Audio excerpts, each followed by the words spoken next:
Good morning friends. नमस्कार दोस्तों। आज आपकी पहली जो क्लास है वो है इंट्रोडक्शन ऑफ जियोलॉजी।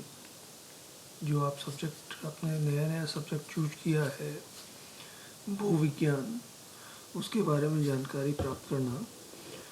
मैं आपको जो आपके सिलेबस में जो दूसरा पेपर है पैलेंटोलॉजी या जीवाश्म विज्ञान वो पढ़ाऊँगा। तो जस्ट उसके पढ़ाने से पहले व्हाट इज जियोलॉजी, आप इस सब्जेक्ट में क्या क्या पढ़ेंगे भूगर्भ शास्त्र के बारे में, उसका ज्ञान प्राप्त करते हैं। जियोलॉजी जो है वो दो शब्दों से मिलकर बना है। पहला जियो, इसका अर्थ होता है अर्थ, लोगस मतलब साइंस, जियो एंड लोगस शब्द भूगर्भ शास्त्र।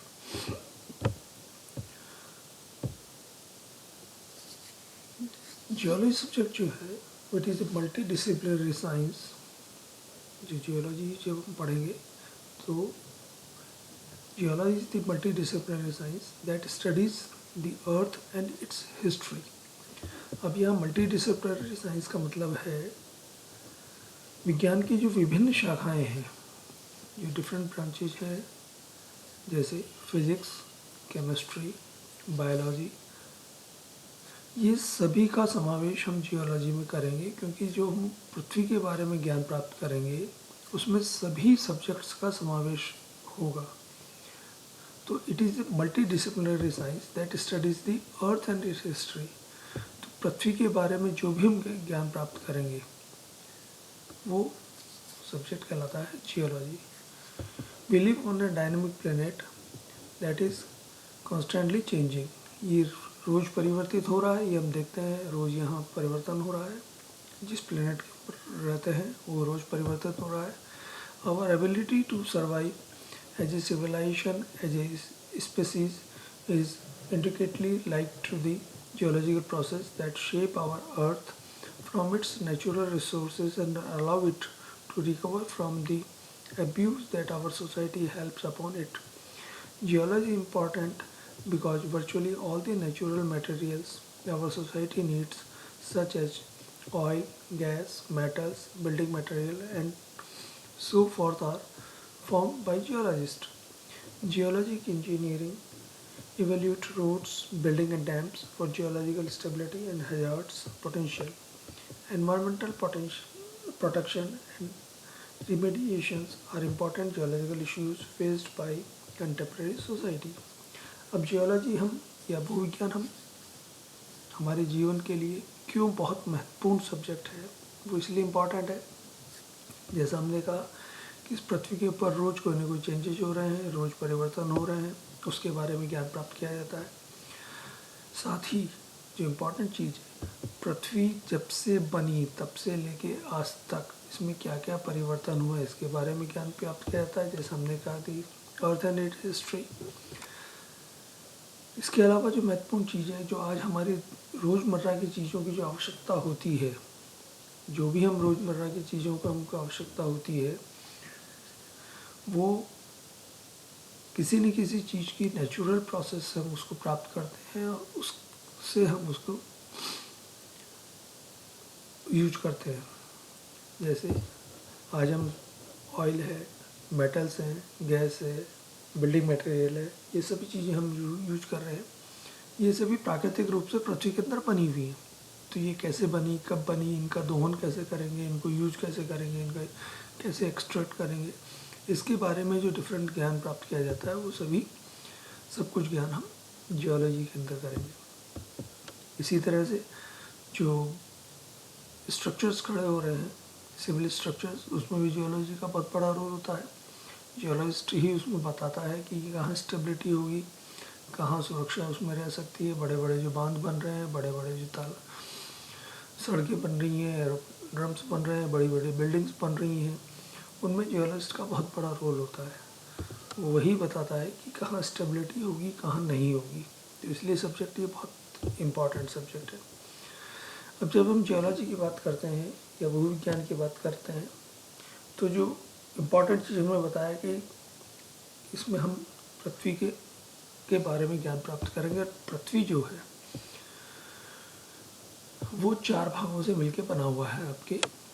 The earth compose of several integrated parts that one another that interact with one another, और एक दूसरे से बंधे हुए हैं। कौन कौन से 4 भाग है? मुख्य भाग इसके atmosphere, hydrosphere, the solid earth and biosphere. ठीक है, ये 4 प्रमुख इसके खंड हैं अलग अलग। पृथ्वी जो हम पूरी पृथ्वी जो है उसके 4 ही अलग अलग खंड हैं। एटमॉस्फेयर, हाइड्रोस्फीयर, सॉलिड अर्थ जिसको हम लिथोस्फीयर भी बोलेंगे, एंड बायोस्फीयर। ठीक है, तो ये 4 इसके डिफरेंट खंड है और ये आपस में हमने कहा एक दूसरे से इंटर रिलेटेड है। एटमॉस्फेयर सॉलिड अर्थ से रिलेटेड है, सॉलिड अर्थ हाइड्रोस्फीयर से, इसी तरह से ये सभी चीज़ें बायोस्फीयर इन तीनों चीज़ों से इंटरेक्ट करता है। तो ये बहुत इम्पोर्टेंट चीज़ है और इन सभी के बारे में जो थोड़ा थोड़ा हम ज्ञान प्राप्त करते हैं ये जियोलॉजी है। And what is hydrosphere? Hydrosphere जो भी पानी हमको पाया जा रहा है पृथ्वी के ऊपर उसके बारे में जो ज्ञान प्राप्त किया जाता है that is hydro and sphere, है ना। हाइड्रो मतलब जल। The globe ocean is the most prominent feature of our blue planet. Planet हम जैसे blue generally इसको blue planet बोलते हैं। The ocean covers 71% approximately for our planet and represents 97% of all the water of our planet.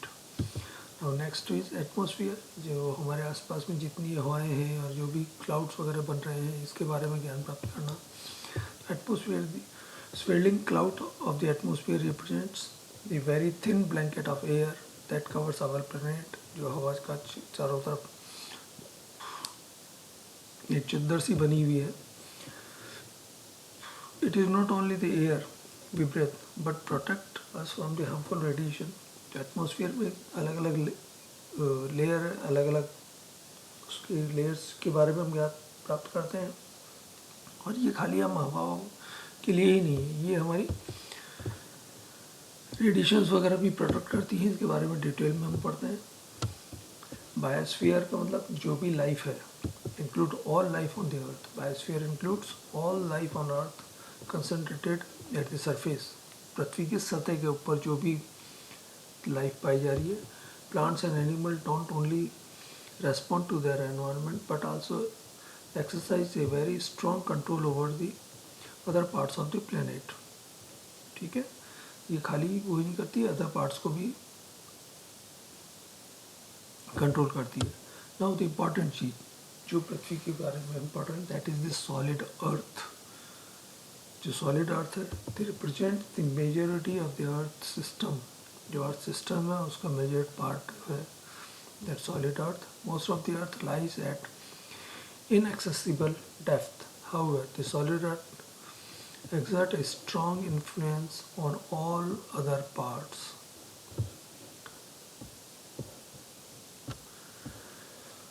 अब इसमें हम different branches या कहते हैं हम इसमें अलग अलग सब्जेक्ट्स क्या क्या पढ़ते हैं जियोलॉजी के अंदर। एक ब्रीफ आइडिया हम उसका लेते हैं। ये बहुत इम्पॉर्टेंट चीज़ है इस सब्जेक्ट के बारे में। हर सब्जेक्ट में जैसे आपने केमिस्ट्री में अब तक पढ़ा inorganic chemistry, organic chemistry, physical chemistry, ऐसे ही बायोलॉजी में पढ़ते हैं तो वहाँ प्लांट्स के बारे में बॉटनी पढ़ते हैं, एनिमल लाइफ के बारे में हम ज़ूलॉजी पढ़ते हैं। इसी तरह से जब हम जियोलॉजी की बात करते हैं तो सबसे इम्पॉर्टेंट चीज़ जो जियोलॉजी में है इसको हम कहते हैं अर्थ साइंसेस आल्सो। ये अर्थ साइंस भी कहलाती है। ज्योग्राफी में भी आप पृथ्वी के बारे में पढ़ते हैं, लेकिन जो महत्वपूर्ण चीज़ सबसे है वो है जियोलॉजी और ज्योग्राफी का डिफरेंस। पृथ्वी की सतह दोनों में पढ़ाई जाती है, जियोलॉजी में भी ज्योग्राफी में भी। पृथ्वी की सतह दोनों में कॉमन होती है, लेकिन पृथ्वी की सतह और सतह से ऊपर का जो ज्ञान है मतलब जिसमें एटमॉस्फेयर भी आता है, जिसमें इंडस्ट्रीज भी आएंगी, जिसमें एग्रीकल्चर भी आएगा, जिसमें पॉपुलेशन या डेमोग्राफी भी आएगी, ये सारा पार्ट होता है जियोग्राफी का, ठीक है। लेकिन पृथ्वी की सतह और सतह के नीचे सेंटर तक, पृथ्वी की आंतरिक सतह, पृथ्वी के आंतरिक ज्ञान जो हम प्राप्त कर रहे हैं, पृथ्वी की सतह और उसका आंतरिक ज्ञान, आंतरिक स्ट्रक्चर के बारे में जो भी ज्ञान प्राप्त कर रहे हैं, वो होता है जियोलॉजी। तो दोनों को मिला के, जियोलॉजी एंड ज्योग्राफी दोनों को मिला के, कई जगह इसका नाम हम अर्थ साइंसेस कह देते हैं, है ना। तो ये मेजर इम्पॉर्टेंट डिफरेंस है जियोलॉजी एंड ज्योग्राफी में। लेकिन कॉमन क्या चीज़ है? पृथ्वी की सतह। तो पृथ्वी की सतह के ऊपर जो भी चीज़ें हमको मिल रही हैं, वो हम जियोलॉजी में भी पढ़ते हैं, वो हम जियोग्राफी में भी पढ़ते हैं। अब इसके डिफरेंट अलग अलग सब डिविजन्स हम कैसे कह सकते हैं? जैसे पहला है फिजिकल जियोलॉजी, भौतिक जो ज्ञान है, material and process of the earth. पृथ्वी के ऊपर जो जितने भी भौतिक स्ट्रक्चर्स हमको दिख रहे हैं, नदी, तालाब, हवा, पानी, और जो भी स्ट्रक्चर हमको दिख रहे हैं, उनके बारे में जो हम ज्ञान प्राप्त करते हैं, वो होता है फिजिकल जियोलॉजी या भौतिक भूविज्ञान, इसको कहते हैं भौतिक भूविज्ञान। और जब भूगोल में हम पढ़ेंगे, वही चीज़ें हम पढ़ रहे हैं, the same things we are studying there, उन्हीं के बारे में ज्ञान प्राप्त किया जा रहा है। लेकिन वहाँ उस सब्जेक्ट को हम कह देते हैं फिजिकल जियोग्राफी, भौतिक भूगोल। तो भूगोल और भूविज्ञान में मैंने बताया आपको कॉमन चीज़ क्या है? पृथ्वी की सतह। पृथ्वी की सतह के बारे में जो भी हम ज्ञान प्राप्त कर रहे हैं, वो दोनों में कॉमन होता है। नेक्स्ट इम्पॉर्टेंट जो इसका चैप्टर है, क्योंकि जैसे हमने बताया पृथ्वी और पृथ्वी की हिस्ट्री के बारे में हम पढ़ते हैं इसमें जियोलॉजी में, तो सबसे इम्पॉर्टेंट जो चैप्टर होता है, वो ये सब्जेक्ट होता है, इसका सब सब्जेक्ट जिसको हम कह सकते हैं, दैट इज़ हिस्टोरिकल जियोलॉजी, या जिसको हम स्ट्रेटिग्राफी भी बोलते हैं। स्ट्रेटिग्राफी, स्ट्रेटा का मतलब होता है लेयर, स्ट्रेटम से बना हुआ है ये शब्द, स्ट्रेटम। स्ट्रेटम का मतलब होता है परत। तो जो पृथ्वी जब से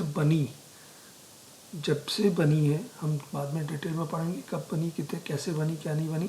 तो जब से पृथ्वी बनी है, तब से लेके आज तक के बारे में जो ज्ञान प्राप्त किया जाता है, परत दर परत, उसको हम कहते हैं स्ट्रेटिग्राफी या historical geology. Examine the origin and evolution of our planet, ठीक है। The next subject is geomorphology. जैसे फिजिकल जियोलॉजी में भी वही है, जियोमॉर्फोलॉजी में चीज़ वही है, लेकिन जियोमॉर्फोलॉजी थोड़ा डिटेल में चला जाता है कि origin and description of the land forms. पृथ्वी की सतह के ऊपर जो लैंड फॉर्म्स हैं, जो भी स्ट्रक्चर हमको दिख रहे हैं, पहाड़ है, नदी है, सैंड ड्यून्स हैं, ये कैसे बने और उनके क्या क्या स्ट्रक्चर्स होते हैं, इनके बारे में जो ज्ञान प्राप्त किया जाता है, उसको कहते हैं जियोमॉर्फोलॉजी। उनके बारे में ज्ञान प्राप्त करना, तो ये फिजिकल जियोलॉजी का ही पार्ट होता है। लेकिन अब जब डिटेल में हम पढ़ते हैं, तो इसको हम एक अलग सब्जेक्ट का नाम देते हैं, उसको कहते हैं जियोमॉर्फोलॉजी, ठीक है। The next is geomorphometry, the measurement of various rates of landscape forming process. इसी का फर्दर एक डिवीजन और कर दिया गया है, उसका नाम दिया गया है जियोमॉर्फोमेट्री। लैंडस्केप जो बन रहे हैं, उसके मेजरमेंट्स वगैरह करना, उसके कैसे करना, तो ये डिटेल जो और है, उसको हम जियोमॉर्फोलॉजी का ही एक फर्दर डिवीजन हमने किया है, दैट इज जियोमॉर्फोमेट्री। तो हमने नेक्स्ट वन इज जियोफिजिक्स। जैसे मैंने आपको बताया, geology is multi disciplinary science. यहाँ हम केमिस्ट्री भी पढ़ेंगे, फिजिक्स भी पढ़ेंगे, बायोलॉजी भी पढ़ रहे हैं, ठीक है, सब कुछ चीज़ हम पढ़ रहे हैं। तो इसी से सब बना है जियोफिजिक्स। पृथ्वी के बारे में, पृथ्वी के स्ट्रक्चर पे जब हम फिज़िक्स अप्लाई करेंगे, बहुत सारी करंट्स कैसे हो रही हैं, उसमें वेव्स कितने तरह की निकल रही हैं, उसमें ऑप्टिक्स भी आएगी उसमें, तो ये जितने भी तरह की स्टडीज हम करते हैं, वो आती है जियोफिजिक्स के अंदर। The study of physics of the earth includes seismology, study of the earth and other study of physical properties. तो ये जितनी भी चीज़ें होंगी, ये सब हमारे जियोफिजिक्स के बारे में बताएंगे। बाकी हम अगले अगली क्लास के अंदर देखेंगे।